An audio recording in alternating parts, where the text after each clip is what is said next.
तो फिल्म की शुरुआत में हम निक को देखते हैं जो कि अपने गर्लफ्रेंड लॉरी और अपने दो दोस्तों के साथ कार रेसिंग देखने के लिए आया होता है। वो सभी साथ में एंजॉय कर रहे होते हैं, लेकिन निक को थोड़ा अजीब सा फील हो रहा होता है। आसपास उसे अजीब अजीब से क्लूज भी मिल रहे थे और तभी उसके सामने एक आदमी आके बैठ जाता है। इन्हीं सब के बीच हम एक कार को देखते हैं जिसके पीछे एक स्क्रू ड्राइवर फंसा रह जाता है। वो कार उसी के साथ चलने लगती है और वो रेस ट्रैक पे गिर जाता है। उसके पीछे वाली कार स्क्रू ड्राइवर के ऊपर आ जाती है और वहीं पे क्रैश हो जाती है। उसका टायर ऑडियंस के बीच आता है और एक लड़की को मार डालता है। और भी कई कार्स आपस में टकराने लगती हैं और एक्सीडेंट्स होने लगते हैं। वहाँ पे कई सारे लोग अलग अलग तरीके से मारे जा रहे होते हैं। निक अपने दोस्तों को लेकर वहाँ से निकलने की कोशिश करता है, लेकिन उन पे छत गिर जाती है और वो भी मारे जाते हैं। इसके बाद एक आग में फंस के लॉरी भी मारी जाती है और आखिर में निक खुद मारा जाता है। और तभी हम निक को होश में आते हुए देखते हैं और हमें पता चलता है कि ये सिर्फ एक नाइटमेयर था। निक को समझ नहीं आ रहा होता है कि आखिर उसने क्या देख लिया, और तभी उसके सामने वही आदमी आके बैठ जाता है। आसपास की सारी चीजें बिल्कुल उसके नाइटमेयर के हिसाब से हो रही होती हैं। उसे ऐसा लगने लगा था कि इस ट्रैक पे सही में एक्सीडेंट्स होने वाले हैं। वो बाकी सभी लोगों को ये बात बताता है और वहां से तुरंत ही निकलने के लिए कहता है, लेकिन कुछ लोग उससे लड़ने लगते हैं और वो किसी तरह वहां से बाहर निकलता है। उसके साथ साथ कुछ और लोग भी बाहर आ चुके होते हैं। लॉरी इससे पहले कि निक से कुछ पूछ पाती, उसका कहा सच हो जाता है और एक्सीडेंट्स चालू हो जाते हैं। वो सभी ये देख के काफी ज्यादा डर जाते हैं और उन्हें कुछ भी समझ नहीं आ रहा होता है। और तभी अंदर से एक उड़ता हुआ टायर आता है और एक मैकेनिक की गर्लफ्रेंड को मार डालता है। यहाँ पे एक ड्राइवर भी होता है जिसकी वाइफ उसे स्टेडियम में फंसी होती है और उसे बचाने के लिए अंदर जाना चाहता था, लेकिन वहाँ का गार्ड उसे रोक लेता है। एक रात उन सभी विक्टिम्स का मेमोरियल रखा जाता है और वहाँ पे सारे सर्वाइवर्स भी आए होते हैं। उन्हीं में से एक वो ड्राइवर भी था और वो उस गार्ड को अपनी वाइफ की डेथ का जिम्मेदार मानता था। रात को निक को एक और विजन आता है जिसके अंदर वो एक आदमी को जलते हुए देखता है। वो ड्राइवर उस गार्ड पे काफी गुस्सा था और वो उससे बदला लेने के लिए उसके घर पे जाता है। वो अपनी गाड़ी को चालू ही छोड़ के उसके लॉन में जाता है, पर तभी उसकी गाड़ी पे बियर कैन गिरते हैं और उसकी गाड़ी अपने आप ही चलने लगती है। उसका पैर भी चेन में फंस चुका होता है और वो ट्रक के साथ घसीटता हुआ जा रहा होता है। उस ट्रक का फ्यूल भी बाहर गिर गया होता है और स्पार्क्स की वजह से पूरे ट्रक में ही आग लग जाती है। वो ड्राइवर जोर जोर से चिल्ला रहा होता है और तभी वो गार्ड भी बाहर आ जाता है, लेकिन उस गार्ड के सामने ही वो ब्लास्ट होके मारा जाता है।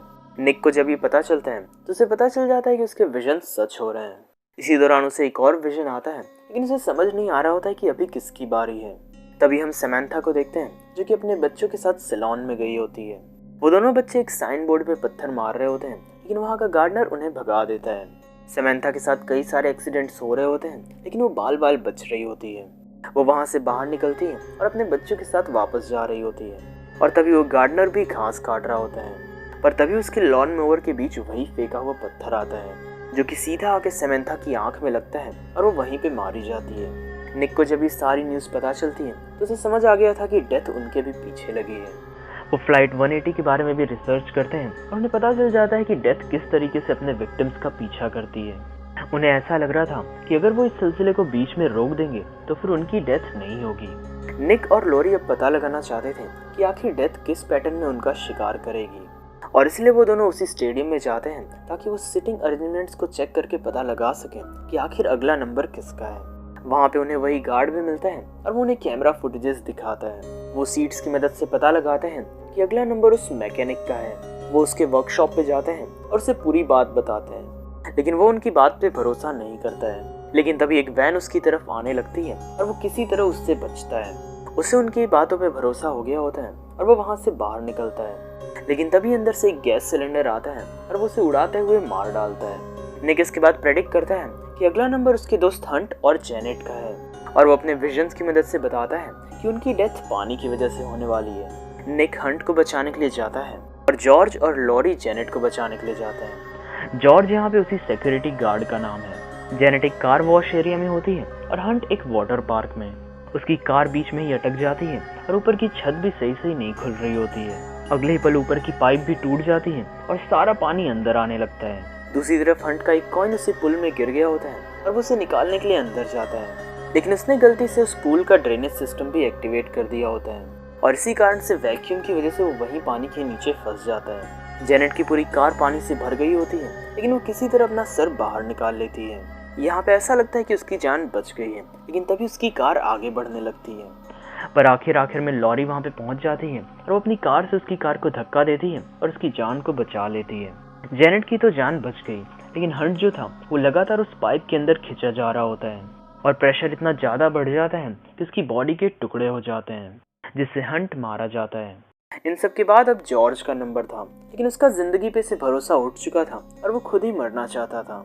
निक और लॉरी उसके घर पे जाते हैं और वो देखते हैं कि उसने खुद को फांसी पे लगा रखा होता है। जॉर्ज इन दोनों को बताता है कि वो सुबह से लगातार अपनी जान लेने की कोशिश कर रहे हैं, लेकिन बार बार उसकी जान बच जा रही है। उन तीनों को अब ऐसा लगने लगा था कि उन्होंने जेनेट को बचा के अपनी मौत को हरा दिया है और इसी चीज को वो सेलिब्रेट भी करते हैं। लॉरी और जेनेट साथ में घूम रहे होते हैं, लेकिन तभी निक एक न्यूज देखता है।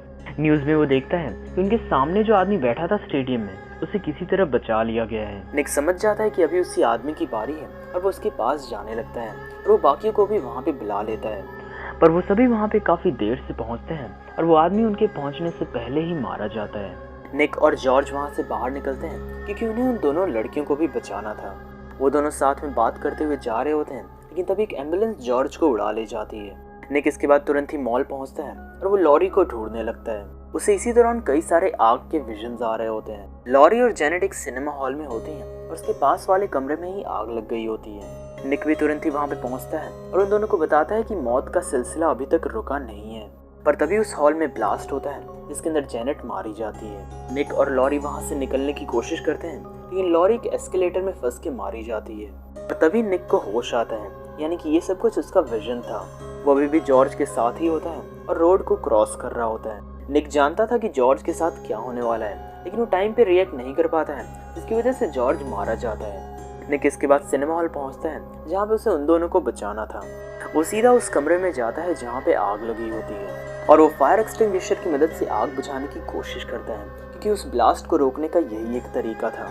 वो किसी तरह आग को बुझाने में कामयाब हो जाता है और उसे लग रहा था कि उसने कई सारे लोगों की जान बचा ली है। मूवी की कहानी इसके बाद 2 हफ्ते आगे जाती है और हम एक बस को देखते हैं जिसके ऊपर 180 लिखा था।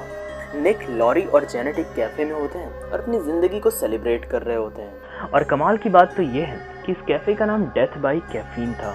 निक को फिर से आसपास कई सारे अजीब से साइंस मिलने लगे थे।